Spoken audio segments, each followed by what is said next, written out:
everybody, and welcome back to my channel. My name is Corin, also known as the Kitten Choreographer, and I am a teen with a passion for animal rescue and, in particular, kitten rescue. So, today's video, you saw the title. Today's video is about how Smee is going to get surgery because he needs it. Smee is my foster fail with cerebellar hypoplasia. I love him with my entire heart. He is my best friend and he is amazing. I'm going to just give a little bit of information before we start to try and answer some things. If I look down, I have notes just written out. But this video isn't focused on Smee's cerebellar hypoplasia. I will link some resources for you in the description below if you do want to learn more about that. That's also known as wobbly cat syndrome. I've talked about it a lot on my channel before because Smee has it and I love Smee and he's my cat and he's always here. So I don't want to be clickbaity or anything, so I'm just going to say now this video is not because of something immediately life-threatening that he has. It's more of a preventative thing so that he's not in a lot of pain a few years down the road. Sorry if I seem a little down, I'm just pretty stressed about the whole situation, but I wanted to kind of talk you guys through this both for me and for you so that you can kind of be up to date about Smee. I like talking about him, I like keeping you updated and stuff like that. So I'm just making this video, but I just am a little bit down, I'm pretty stressed, but I am, okay. I'm generally fine. I'm just not super peppy because one, I feel like it's weird to be peppy when I'm talking about my cat having surgery, and two, I don't feel like being super peppy because I'm talking about my cat having surgery. I'm gonna go ahead and start breaking this into little sections just for my sake of organization. So the first one is how we found out something was wrong with him. So about 2 weeks ago, I kind of discovered a sort of lump type thing near Smee's knee. This worried me because unknown lumps can sometimes be problematic. There's a whole host of things that can go wrong with unknown lumps, and sometimes it's nothing to be worried about, but just to be safe, we decided to take Smee into the vet. We, meaning me and my parents. So at the vet, while our vet was looking at Smee's knee lump, she noticed that his leg actually doesn't quite move properly, which also, we already know Smee doesn't behave as a normal cat does. His cerebellar hypoplasia ensures of that, but this is something on top of that that also limits his mobility in another way. So she noticed his knee wasn't behaving correctly and actually noticed that he has like a audible pop. She showed it to me and the first time I heard it, I was like, whoa, I did not notice that at all. And I don't really blame myself for not noticing. I mean, how often are you going around like manually moving your cat's legs? Like, that's not something you do a lot of the time. So that pop happened when she moved his leg in and out, and this, along with the movement of his leg just being weird, indicated to her that something was wrong.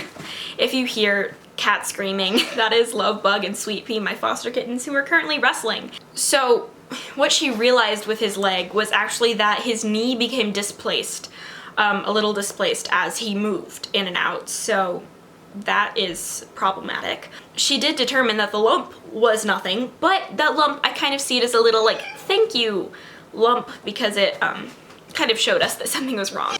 She did say the lump was just an internal callus that was created by the joint rubbing weirdly against his skin as it was displaced.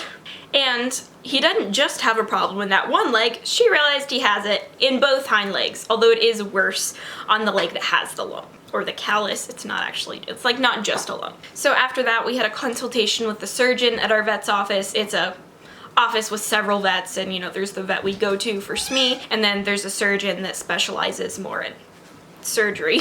And the surgeon diagnosed him with patellar luxation in both of his hind legs and determined that he needed surgery in both of the legs. Or in both of the knees, not just the legs. So I'm going to explain patellar luxation, also known as like a luxating patella, in the terms that I understand, which is more dummy terms. I'm not a professional.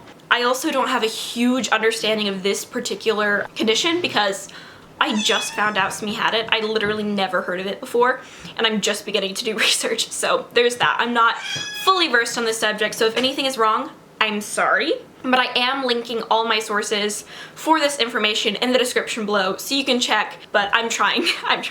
So a luxating patella in cats is just a scientific way of saying that the knee moves out of place. This condition can be created by injury or congenitally. Smee's is congenital. He has it in both of his hind legs, which means it is a bilateral disease. All of these fancy words are reminding me why I don't want to be a vet.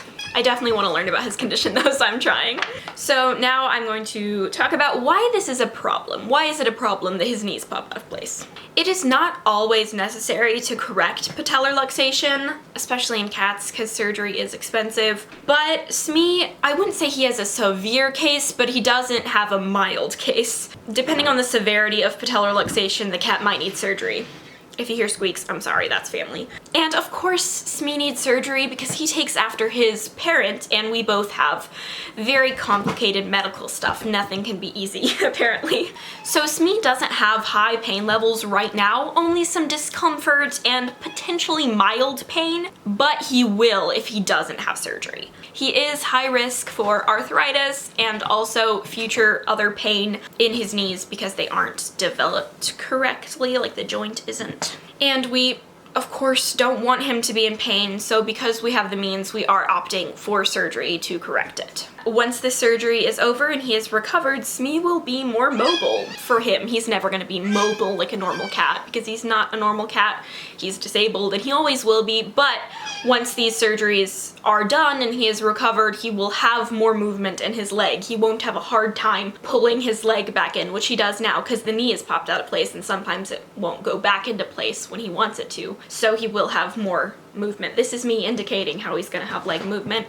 I'm doing a bad job, but he will be able to move his legs more, which will give him more mobility, which is good. We want to do anything we can to give him mobility because he already has so much less mobility than normal or the average cat. Now I'm going to go over the process of the surgery in extremely basic terms because I don't know that much and I don't know if I will ever know that much, but I will know more after we've done the first surgery because the vet can kind of tell me what he did, but I don't know exactly yet. So we're gonna try. And again, I am not a professional, so this is very basic knowledge from a normal person.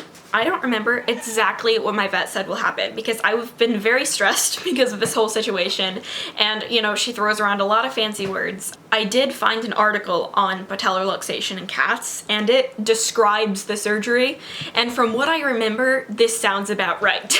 Using some fancier words that I assume is what we're talking about based off of diagrams and other research. I'm going to give a quote. This quote is from vcahospitals.com. We'll link it below. So this quote says, "They may involve deepening of the trochlear groove so that the patella stays in place and tightening of the joint capsule and soft tissues that surround the joint to provide additional stability." So this trochlear groove, this groove will be deepened because the vet did specifically mention that his joint is too shallow. So I assume that's the trochlear groove. If it's not, a different groove maybe that I don't know what it is called, but we'll go with that because that makes sense. I don't know exactly how it will be deepened. I'm not a vet and I have just begun to research this because, like I said, I did not know this condition, what it was, until like a couple days ago. I'm also not entirely sure about the rest of the surgery because, again, not a vet. I know I'm just beating a dead horse here, but you know, trying to get my point across. And also the surgeon does not know like exactly the process until he sees me in more detail, more than just a quick consultation and actually like does the surgery. So I will ask for more information afterwards, if I can, if the vet has time to provide me some. So now for recovery, I am very stressed about the surgery for Smee. I'm worried, you know, I'm terrified of surgery in general, for me, for animals, for anyone. I just worry about complications, even if they aren't very likely, which this surgery does not have many complications. And Smee has been fine under anesthesia twice before, once for his neutered, once for a tooth thing he needed. He broke a tooth and we had to get it out. But yes, I do feel bad about Smee's recovery. I am stressed about the surgery, but also the recovery because this recovery is kind of long. He's basically gonna be on bed rest, or kitty bed rest, for at least 4 weeks. The vet said 4 to 6, and that means he'll be in a small playpen so that he doesn't re-injure himself, and so that we can make sure it heals correctly. And I feel really bad about this because he loves to flop around. He loves hanging out in this room and in the basement. He loves just moving. He loves climbing on my bed because he recently learned how to do that. I'm so proud of him for that. But I know this is what's best for him, and I'm gonna have several different setups to try and give him some different views, but I feel really bad for him. But in the end, he will be able to move better. I just feel bad that he's going to not be able to be as happy and moving around as he wants. But it's for his own good, you know. And more information, he will have to go through 2 different surgeries, 1 for each knee, and we're gonna do them about 6 months apart because they can't operate on both at the same time safely. I think that's more for recovery, but I'm not entirely sure. And they wanna make sure it's completely healed in between, so they're gonna do the knee that's worse first, and then they'll do the knee that's not as bad second. So now, changing topics, moving on to the next section. And the next thing I want to talk about is that I understand that I have a lot of privilege in being able to make this video and being able to talk about how Smee is going to be in surgery for a non-emergency thing. It will prevent some severe pain in the future, but it is now, at this point, a non-emergency. And Smee and I are both so lucky that he's able to get an expensive surgery done, 2 expensive surgeries done. I do wish that every single person and animal was able to get medical treatment when they need it, but I know that's not the case. I am not trying to make anyone feel bad or put anyone down if they choose not to go through this surgery or a similar surgery for their pets, because I do know it's a very expensive procedure. I know it's not your choice. I recognize that you love your pet so much, and you probably would choose to go through with this if you had the means. So I'm so grateful that my family can afford this surgery, and I do want to share Smee's experience online to bring awareness to this condition, you know, so people can kind of learn about it more. But I do understand I'm very lucky to be in this position where Smee is able to go through this surgery without totally putting us into debt. And I just wish that every animal and cat could have that, truly. Because I understand my privilege in this situation, I'm not going to be taking any donations for Smee's surgery.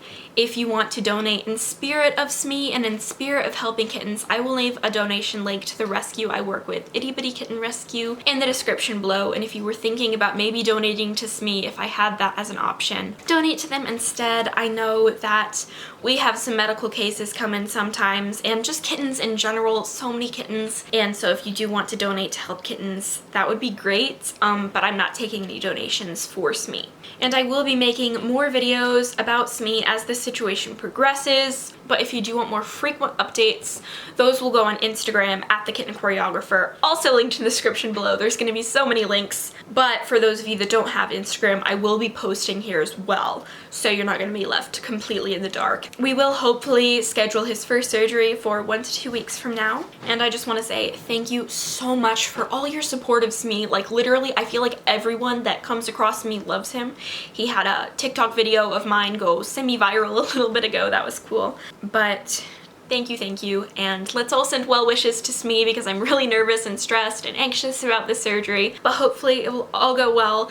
Thank you so much. If you like this video or want to see more Smee content as it goes on, make sure to like this video and subscribe for more kitten-related content. I upload on Sundays and on Wednesdays if I can, and if I can't, then I upload whenever I want to. Also, please make sure to leave any thoughts or questions down in the comment section below. Thank you so much for watching again, and goodbye!